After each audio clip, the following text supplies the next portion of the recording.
It makes sense that the historic College of William and Mary, which boasts the oldest college building in the United States, would have a thriving Baroque music ensemble.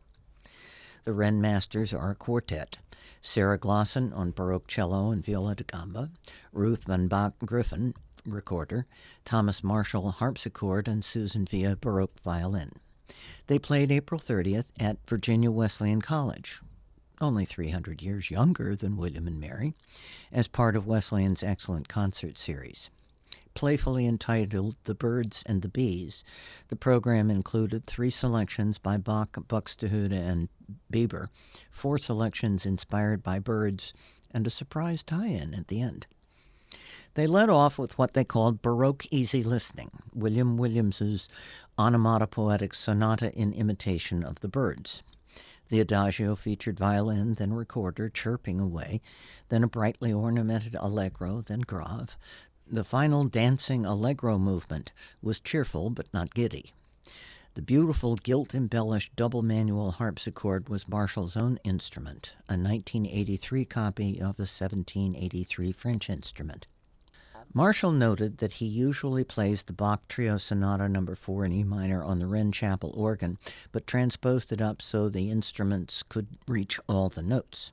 Griffin added, "That means it takes 4 of us to do what Tom usually does by himself." It began with Bachian perpetual motion, with a steady impulsion in the continuo that moved the music forward.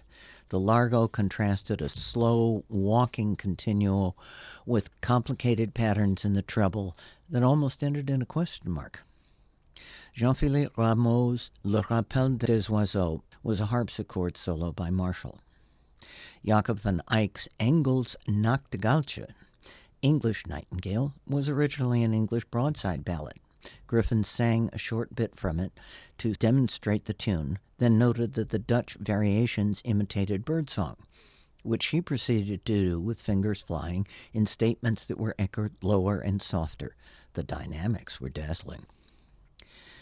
Violin, viola da gamba, and harpsichord presented Sonata No. 2 in D major by Buxtehude, with an adagio of sprightly dotted notes and the viola da gamba's rich low notes. An interesting cadence segued into a slower movement. The thoroughly charming Le Rossignol en Amour, The Nightingale in Love by François Couperin, was a very French nightingale with wonderful trills and riffs and chuffs by Griffin on recorder, subtly abetted by harpsichord.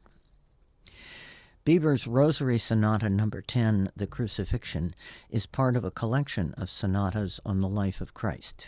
The scordatura tuning brought the violin's E string down to D with unusual dotted rhythms increasing in intensity. The cello was plaintive against the violin's ornamentation and striking technique, suddenly very fast, very busy.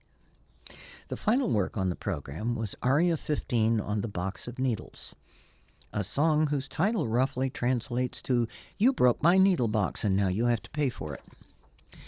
Playing a 17th century recorder, Griffin whipped through its fast-flying notes and cheerful dotted rhythms. Oh, that surprise tie-in for this Birds and Bees concert? The name of the last composer was Uccellini, which means little bird. From the other side of the Footlights, I'm M.D. Ridge.